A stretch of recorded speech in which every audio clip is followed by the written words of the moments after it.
You traded your youth for a seat at the table, convinced that 80-hour weeks and lukewarm desk-side dinners are merely the entry price for a kingdom of carry and prestige. In private equity, the air is thin and the numbers are absolute. But as you climb from the modeling pits to the boardroom, you realize the machine doesn't just manage capital. It consumes the people who track it. The journey officially begins at 22. You are a recent graduate stepping into the role of a Level 1 analyst, a position earned through a grueling 4-month gauntlet of interviews. Your undergraduate degree and perhaps a stint in banking were merely the prerequisites for a marathon that saw you blast resumes to 50 different firms, yielding only 15 callbacks. To survive the cut, you spent 6 weeks straight hunched over a laptop at 2 a.m., obsessively constructing LBOs, memorizing industry multiples, and learning the precise, clinical way to discuss IRR. Now you have the offer. You have arrived. The office feels smaller than the sprawling banking floor, with a hierarchy that appears less rigid but is actually more intimate. Despite being the most junior person in the room, you're suddenly closer to the actual money decisions than ever before. Your days are consumed by financial models and the granular work of due diligence, digging through endless company documents to find the variables that truly matter. You spend hours crafting memos that senior leadership will eventually read aloud in meetings. However, your name is never mentioned. The memo is stripped of its author and repackaged as senior insight. The deal finally closes, and your models were 80% accurate. It is a technical victory that satisfies your ego, but in the cold light of the trading floor, that precision is a private vanity. Accuracy is for the architect. Profit is for the tribe. In this world, making money is the only metric that matters to everyone else. You have transitioned to Level 2, the associate, a title that serves as a badge of survival. Whether you earned your way back with a prestigious MBA or clawed your way up from the analyst bullpen, you have arrived. At 25, you're looking at a base salary of $150,000, and in a standard year, your total compensation easily clears the $300,000 mark. But does that figure carry the weight you expected? You now possess a weary clarity about what those dollars can actually purchase, and, more importantly, what they cannot buy back. Your responsibilities have undergone a seismic shift. You aren't just a ghost in the machine building spreadsheets. You are a hunter sourcing deals. You're on the phone with brokers and giving direct orders to investment bankers about the exact assets you intend to acquire. While the modeling never truly stops, the stakes have evolved. Your calculations now dictate the actual bid amounts and steer the firm's broader strategy. You also have an analyst now, likely named Alex. Looking at them is like staring into a rearview mirror at a version of yourself from 2 summers ago. A jittery, overcautious shadow asking far too many questions. You're the one sending those midnight pings for extra scenarios and delivering the harsh feedback that makes their face fall. You push the labor down, they execute the grind, and the hierarchy solidifies as the principal checks everyone's work. The weekends have officially evaporated. A Saturday text about a potential target is the starter pistol for a Monday morning conference room siege. Deal sourcing is a rogue wave. It has no schedule. It simply breaks over you. The schedule of a deal maker is a series of broken promises and empty chairs. You miss major life events and reschedule dinners so often that your social circle eventually adapts by excluding you. Friends simply stop inviting you to anything with a firm start time. There is a grim relief in this isolation because disappearing into the work becomes easier when no one is waiting for you. This solitude pays off when you close your first deal as the true architect of the sourcing process. You discovered the opportunity, built the complex model from scratch, and defended the investment thesis yourself. Your name finally hits the investment memo, a milestone that feels monumental until the fund actually performs. At that point, the world credits the principal who closed the sale, though the analysts in the trenches know exactly who the deal belonged to. By year 5, you ascend to Level 3, Senior Associate. At 27, you have combined performance and an MBA to secure a $200,000 base salary. With a bonus, your total compensation reaches $350,000. That's real money, a figure that changes your soul. You feel this wealth differently than the associate beneath you. The thrill has been replaced by a heavy sense of stability. But stability is its own kind of cage. Like a spider web made of silk and gold, the more you have, the more you are trapped by the sheer cost of walking away. Your work now shifts from simple execution to the art of origination. You're no longer just running numbers. You are calling bankers and corporate development contacts. You wine and dine CFOs, pitching them on why your firm is the premier owner for their company. This salesmanship was once an unknown skill, discovered only by necessity, but now it feels disturbingly easy.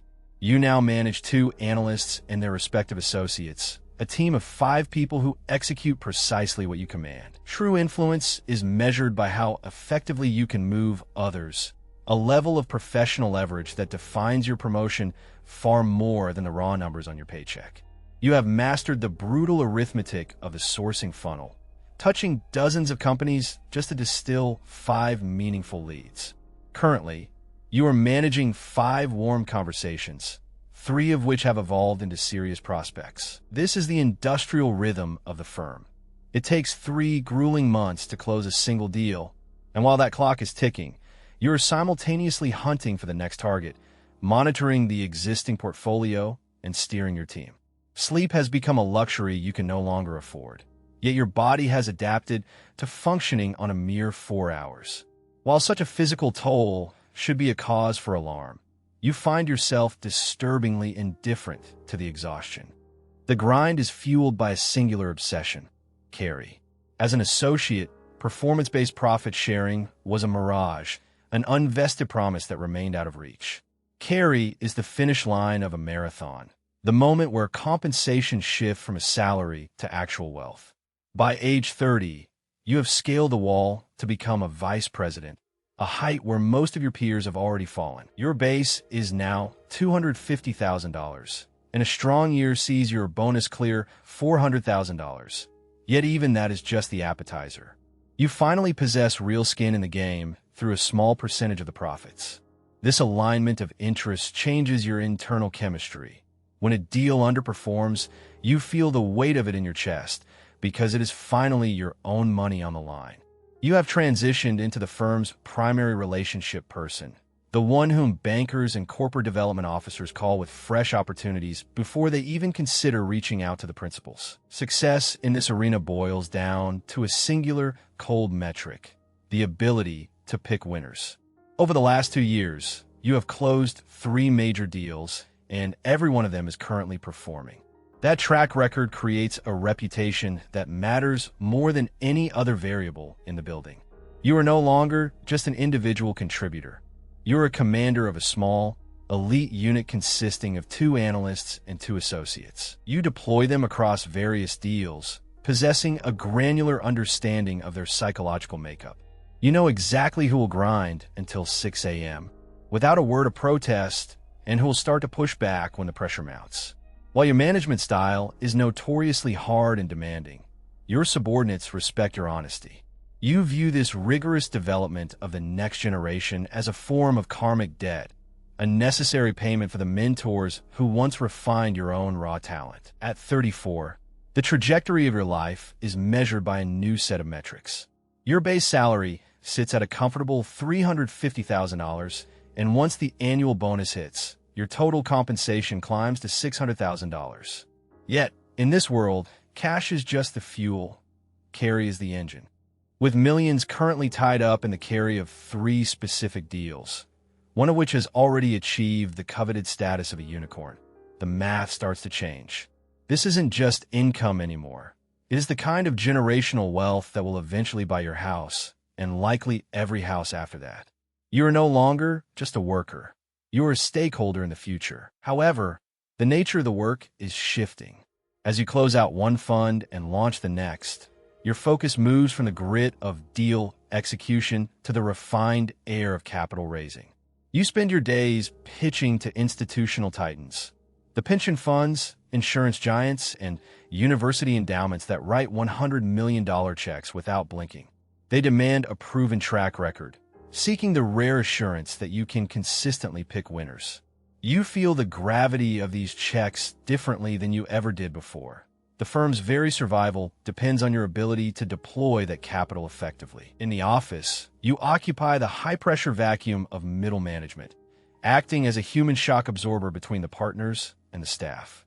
You manage a team of 8, 4 analysts, 3 associates, and 1 VP, serving as the vital conduit between the visionary principals and the boots-on-the-ground executors. It is a grueling role, filtering high-level demands into actionable tasks while reporting the team's limits back up the chain. Is the fatigue of constant negotiation the price of the legacy you are building? You tell yourself it is worth it, even as you miss school pickups for deal calls. When you try to explain to your oldest child that you build companies for a living, you realize the complexity of your world is something even you struggle to fully articulate. You are no longer just managing the process. You are the one originating the deals that define the firm's trajectory. In a single, breakneck year, you close 2 massive transactions while the market burns white hot. Capital is flowing through the system like a high-pressure torrent, and though multiples have reached dizzying heights, you remain deeply skeptical. Yet, the machine demands movement, so you deploy the dry powder anyway. It is impossible not to look at the frenzy and wonder if you're merely a passenger on a ship headed for a reef. But in this industry, everyone shares that quiet suspicion and nobody ever stops. The rewards for this cognitive dissonance are staggering. Your carry is finally compounding, and as a major exit vests, a 7-figure sum hits your personal account this cycle. You split the windfall down the middle, reinvesting half into the next fund, while holding the rest, watching your net worth expand at an exponential rate. However, there's a sobering realization that comes with this scale. This money is essentially a loan from the future. It only truly belongs to you if the portfolio companies continue to deliver and the next series of deals actually work. At this altitude, the pressure is no longer about proving your worth, but about protecting the reality of what you have built. By the time you reach 40, the transition is complete. You have ascended to level 6, the managing director partnership. Your base salary is now a solid $500,000, with a discretionary bonus that can swing between $300,000 and $1,200,000, depending on the fund's health and your own grind. But the real game is the carry. After pulling an 8-figure payout from the last fund, you are staring at a current fund that is even larger with a share to match. You no longer think in thousands. Your internal compass is set entirely to millions. Wealth has ceased to be an abstract concept or a goal. It has become your baseline environment. You are the architect of the firm's most significant deals, the living bridge between capital and opportunity. Bankers and corporate development heads call you first because you no longer need to pitch your own value. Your reputation for delivering returns to LPs is the only credential that matters. You now spend your days recruiting the next generation of VPs and mentoring future directors, feeling the heavy, quiet gravity of the institution because, for all intents and purposes, you have become the institution itself. By now, your identity has fused with the institution to the point where your name and the fund are essentially interchangeable. Your face anchors the website, and the limited partners do not just invest in the strategy. They invest in the expectation of your personal oversight. This creates a potent form of leverage that is, paradoxically, a gilded cage. While your departure would trigger a mass exodus of capital, you have nowhere else to go that offers this level of scale. It is both a suffocating trap and the ultimate professional privilege. You now spend half your life in a state of perpetual motion, raising capital by visiting LPs across the globe to defend your returns, address their anxieties, and showcase your victories. In this cycle alone, you have secured $2 billion, placing you at 40 years old at the helm of a massive, multi-billion-dollar operational machine. The cost of this scale is measured in moments you can never reclaim. You have 2 children in high school now, but the milestones are often mediated through a screen. While you were in Singapore securing a deal, you missed your child's soccer championship game, watching the highlights later and receiving the play-by-play from your spouse over a Zoom call. You make it back in time for the formal awards dinner, convincing yourself that being there for the ceremony constitutes being present when it matters. Yet in the quiet spaces between meetings, you cannot help but question if that is a convenient lie. Your professional focus has shifted from minor bolt-on acquisitions to searching for truly transformative platforms. Businesses with the DNA to build entirely new landscapes. You only source about 3 deals a year, but your conviction in each is absolute. You have developed a predatory instinct for identifying the right management teams, possessing a mental blueprint for what a winning outcome looks like. As you close a current major deal, the stakes reach a new stratosphere. Your projected carry at exit is a 9-figure sum. You feel the crushing gravity of that number, knowing you are stewards of other people's futures that will only become your personal fortune through flawless execution. Every person on your team now looks to you for their own livelihood, making the success of the deal a matter of heavy, collective survival. You feel the immense gravity of the stakes, yet you keep moving forward because at this altitude, there is simply no other trajectory. The cycle is a perpetual motion machine that never stops. At 47, you have ascended to level 7, the full partnership. You're no longer just climbing. You're at the apex, not only of your firm, but of the entire global landscape. In a country where 5 million people labor in the private equity sector, there are perhaps only 150 individuals who operate with your specific level of influence. As an owner of the firm itself, your traditional compensation has become almost an afterthought. It is so profoundly detached from any standard economic benchmark that it feels nearly fictional. Your combined base and bonus for this year sit at $4 million, while your carry from current funds remains in the tens of millions. After previous payouts totaling 9 figures, your net worth has transitioned into the realm of generational wealth, a staggering accumulation of capital that, in a strange psychological twist, manages to feel both vital and entirely abstract at the same time. Your daily reality has evolved into a role of pure stewardship. You are the face of a $30 billion institution, having personally deployed $15 billion over the course of your career. While managing directors handle the granular mechanics of specific deals, you maintain a high-level oversight, reviewing major transactions and steering the investment committee. You represent the firm on various boards and mentor the leaders rising beneath you, ensuring the firm is maximized as a collective entity rather than a collection of individual deals. You have generated returns for thousands of institutional investors and facilitated the creation of thousands of jobs, a track record that provides an undeniable sense of institutional weight. When you attend industry conferences, the atmosphere shifts as you enter the room. People treat you as if you're a figure of historical importance, and the truth is, you are. You have reached the summit where your legacy is secure, yet the relentless nature of the machine continues to hum in the background. One might pause to ask if this level of impact and professional victory should finally feel like enough. For the most part, it does, even as you realize the cycle is far from finished. Your presence in the boardroom now carries the weight of history as you meet with the limited partners. When you speak about the firm's trajectory and where you're leading them, they listen with a rapt, silent intensity. Their confidence is not born of charisma, but of a track record that has become entirely synonymous with the firm's identity. Your past victories are the only collateral they require. Yet, as you command these rooms, the reality of the next generation looms closer to home.